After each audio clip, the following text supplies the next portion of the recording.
Charlie Bahama Show. Yeah. Hey, welcome to another episode of the Charlie Bahama Show. I am your boy, Charlie Bahama, and man, do we have a fantastic show for you today. It's so exciting. I have a trifecta, okay? I have the legendary Bahamian basketball player, Mychal Thompson, in the house, okay? Everybody knows him from 2 Laker championships. Not only that, I have his brother, Andy Thompson, in the house, okay? He is one of the executive producers of that fantastic documentary series that they aired last year, The Last Dance with Michael Jordan. And then we have Klay Thompson in the house. And you know, he's got 3 championships. So this is just, oh, thank you, Chadwick. As you wish. It's David. Oh, thank you, Chadwick. And man, we have Klay Thompson, but the 3 of them together all on one show, okay? So you guys want to come on back, the Charlie Bahama Show.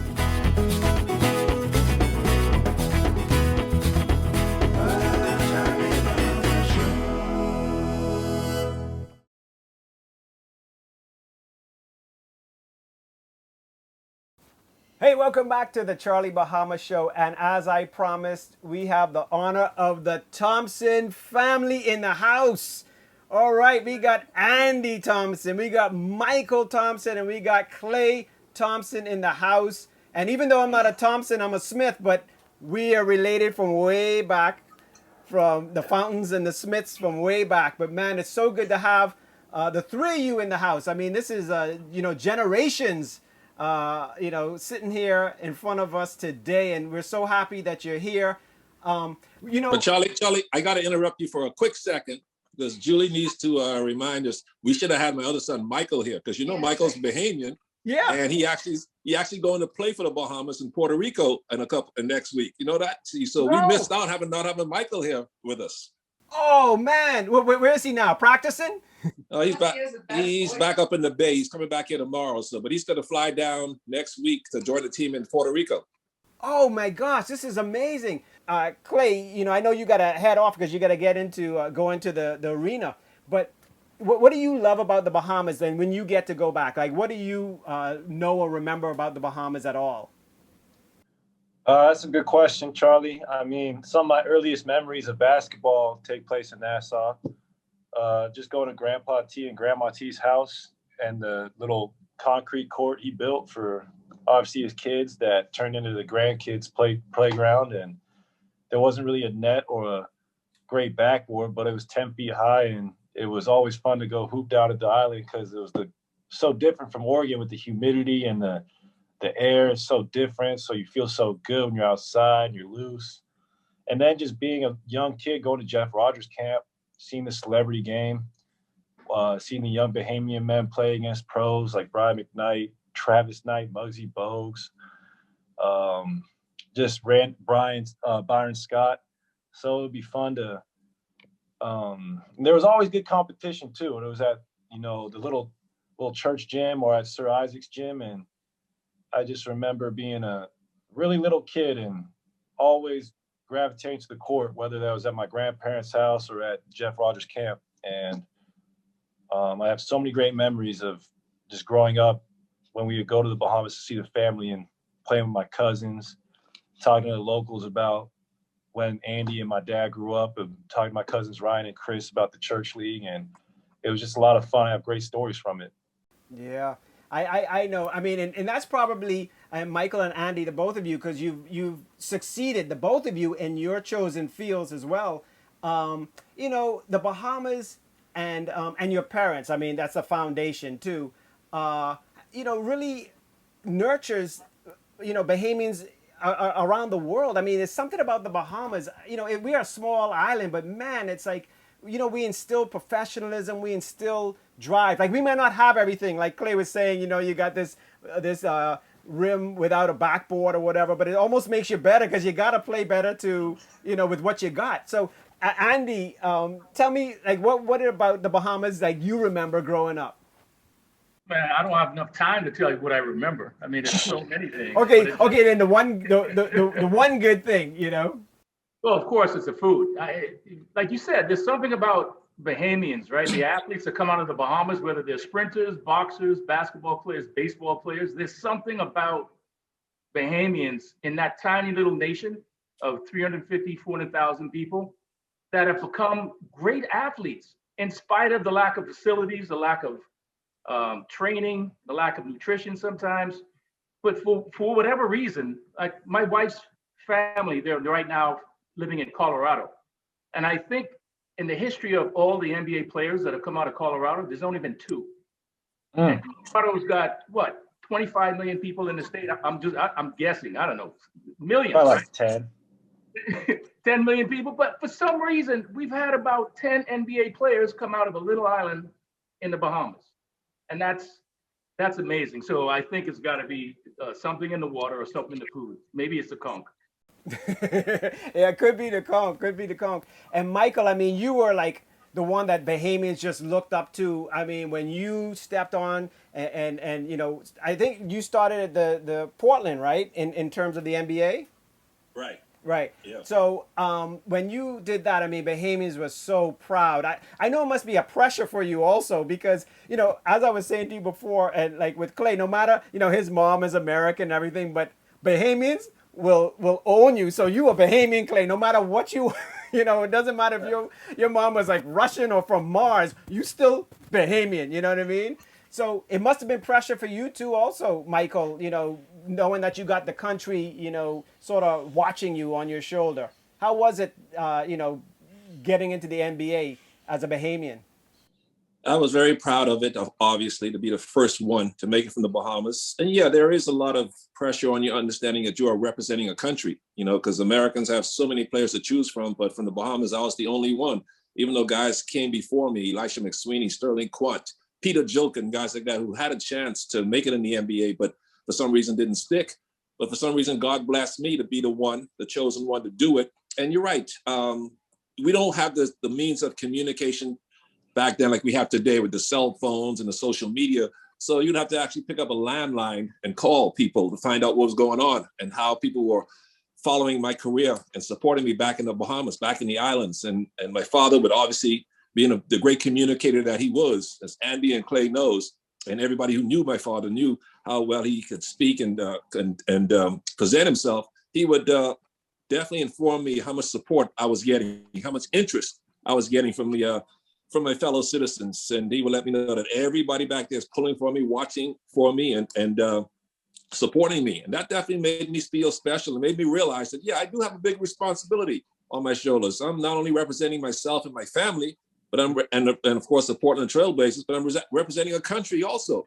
And you know, everybody who leaves the Bahamas and gets to go overseas and perform at, whether they're working in a private business or working in some other form of entertainment, in movies or singing, whatever career they have, you realize there are people back home watching how you conduct yourself. And so that makes you stay on the straight and narrow. And I appreciated that and respected that.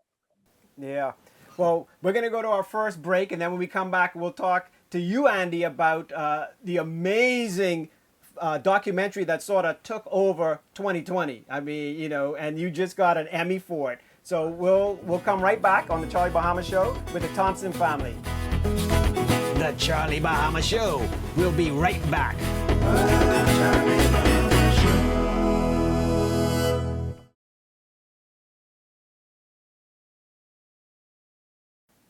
Hey, welcome back to the Charlie Bahama Show, and we are back here with Andy, Klay, and Mychal Thompson, sports figures extraordinaire, and in all aspects of sports. And Andy, so The Last Dance, man, that just was the biggest thing, other than maybe Tiger King of 2020.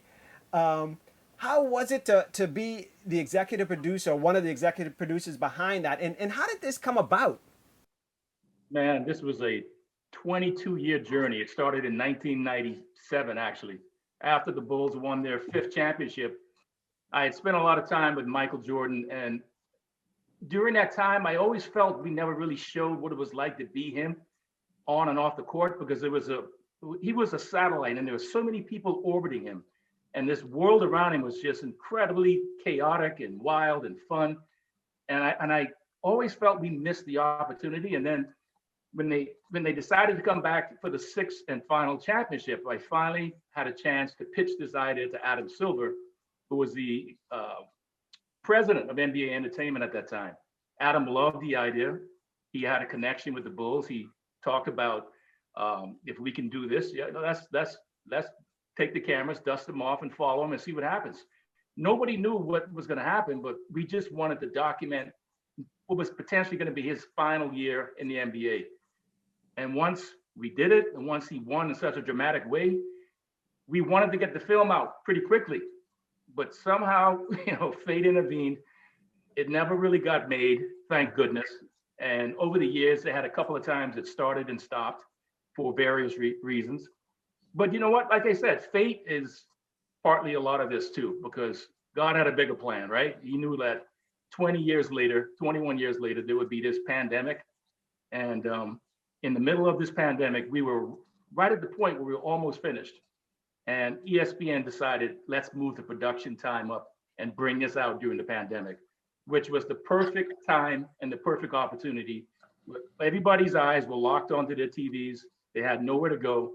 And this was the perfect vehicle to bring some relief and a little bit of, I guess, fun and entertainment to the world of basketball and to just the world at large. And here we are. It turned out to be one of the greatest successes in ESPN and sports history. Yeah, and you got an Emmy for it, so that's, yep, there it is. Fantastic. So between you, you got 2 Emmys. Mychal has 2 championships, and Klay, you have 3 championships. 3 championships, and luckily for me, 2 gold medals with Team. Yeah, that's true. That's true. The Olympics. Wow. So how was it, Klay, for you even to watch this film? Because you're younger, so obviously you know Michael Jordan, but you maybe didn't get to see all that that had happened way back then. How was it to watch your uncle's film? Oh, it was amazing. It was so much fun. It's cool to always talk to Andy about his job, because as a player, we don't see his perspective too often. And for him to be able to work with the greatest ever played, from LeBron, Kobe to MJ, and just pick his brain about how they prepared before each night out, knowing that 20,000 came to see them on a routine basis, is pretty fun.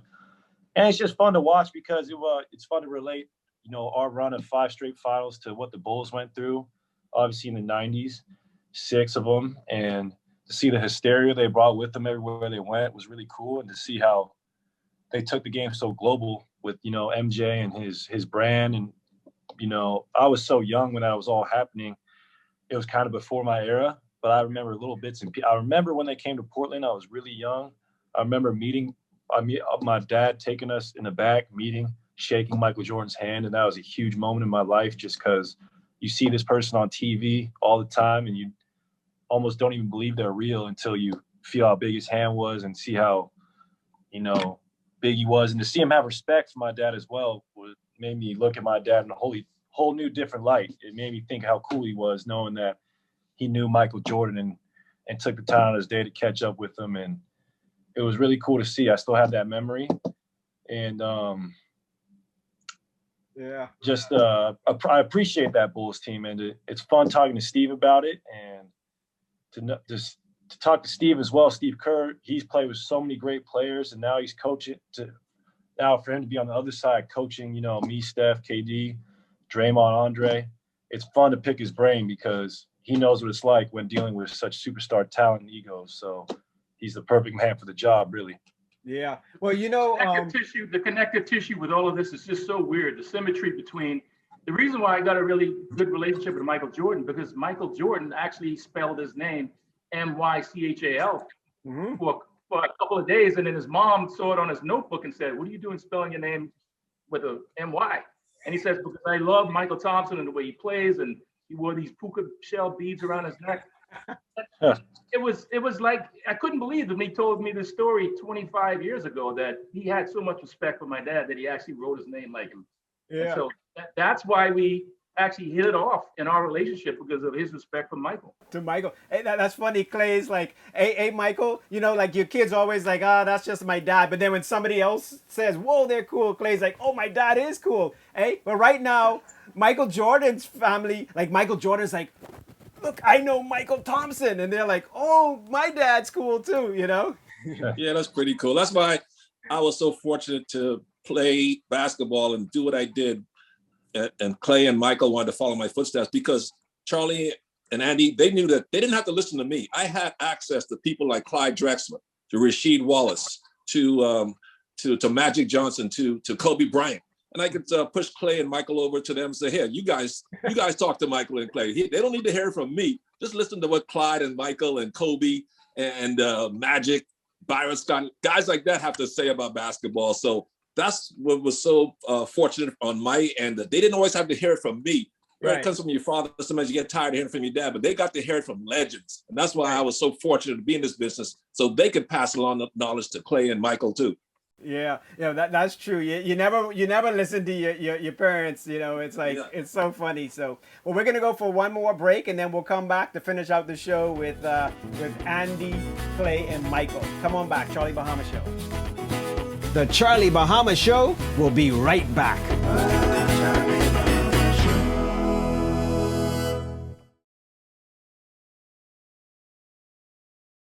Hey, welcome back to the Charlie Bahama Show, and I am here with Andy, Mychal, and Klay Thompson in the house on the show, and your different areas too. So when was the last time, actually, with COVID, that everybody was together in one room?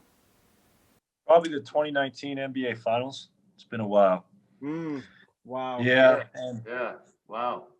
Oh, look at them! Look at them kicks.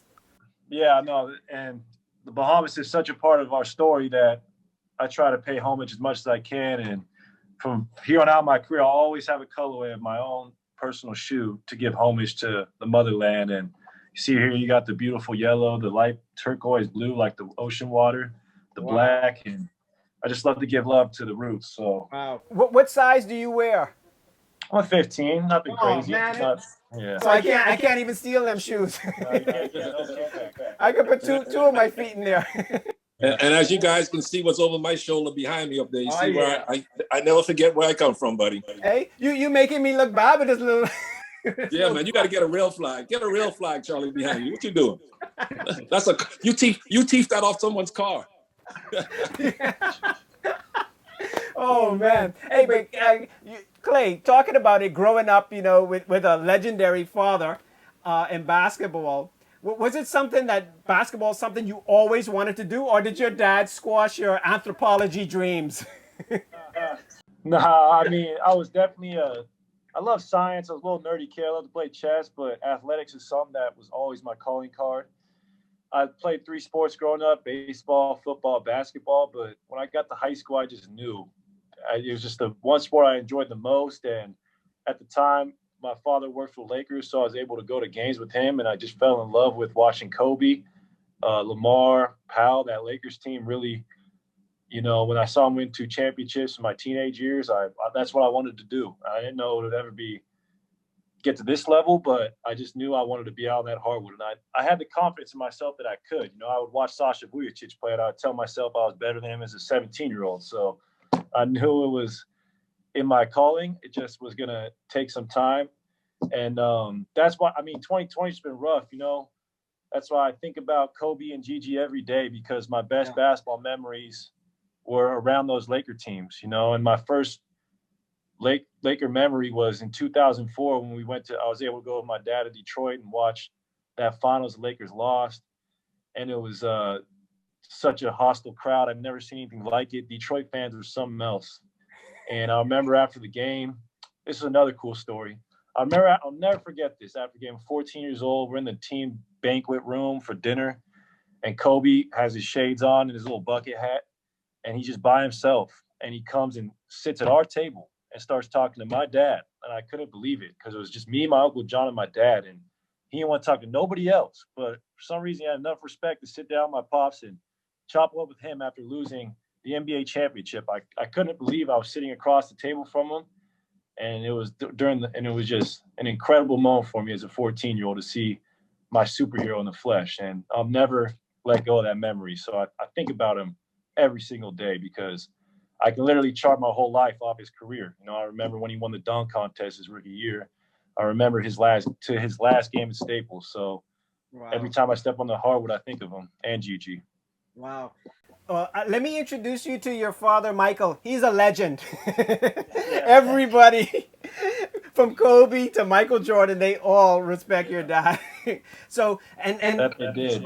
before I get back to your your 2020 and what's happening with you, Mychal, how was it to play on a legendary? You did the Last Dance, Andy, but the Lakers when you were there, that was a legendary team as well. I mean, that was just magic around that. How was that to play with Magic and that group?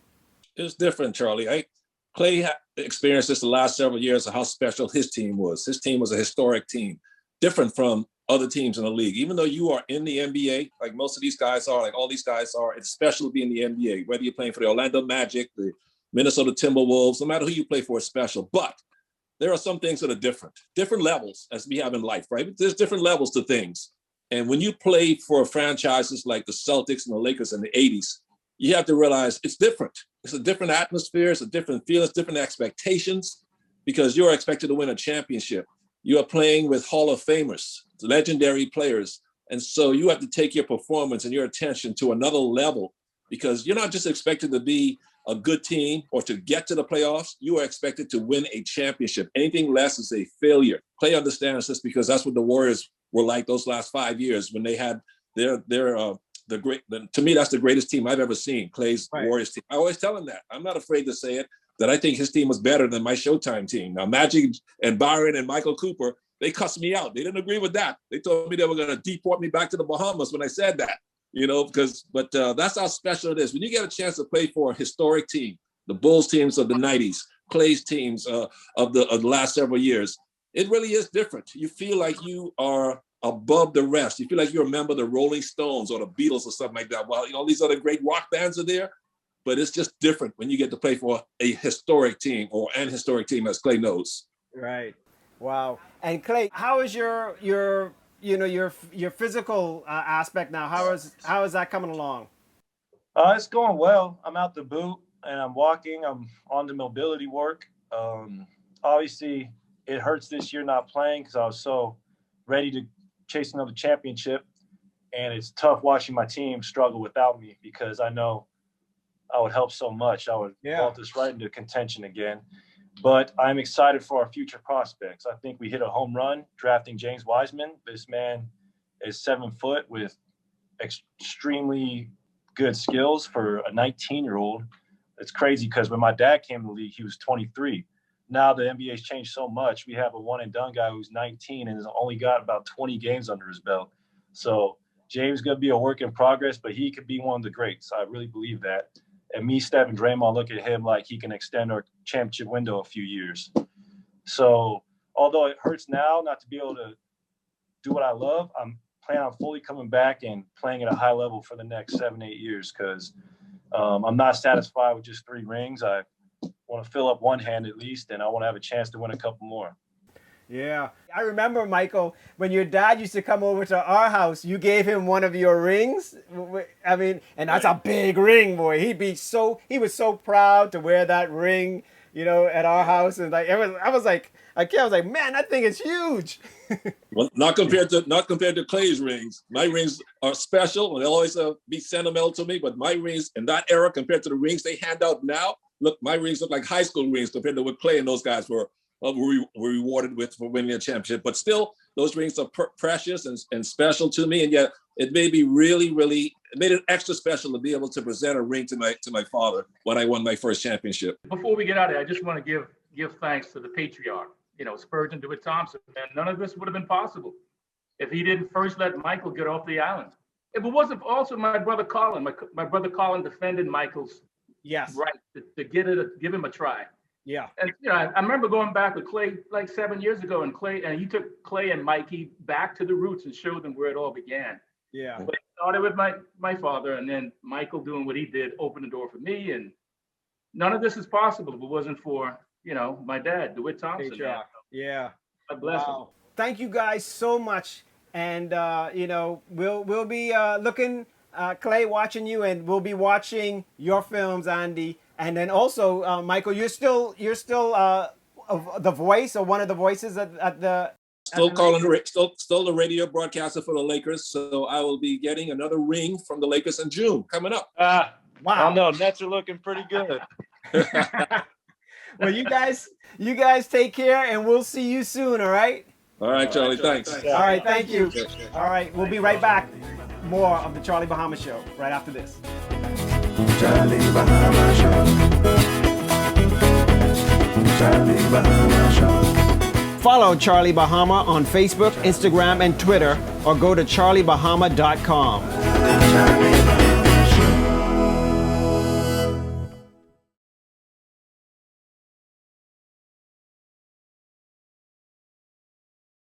Well, that was another fantastic Charlie Bahama show. I mean, this is so exciting that I had Mychal, Andy, and Klay on the show. I mean, I'm really super excited about that. I haven't actually met Klay before, even though we're family. But, you know, to have the three of them together was really special. So, hey, if you want to keep up with the Charlie Bahama show when we're not on TV, just go to all of our Instagram, Facebook, and Twitter accounts at Charlie Bahama. All right? So until next week, I want you guys out there to, you know, wear your mask, social distance, and wash your hands, and stay safe, all right? Until next week. See ya.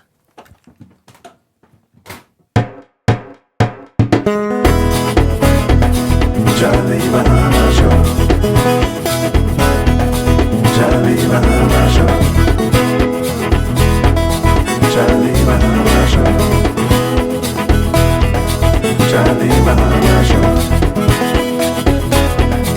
Charlie Bahama Show. Charlie Bahama Show. Charlie Bahama Show.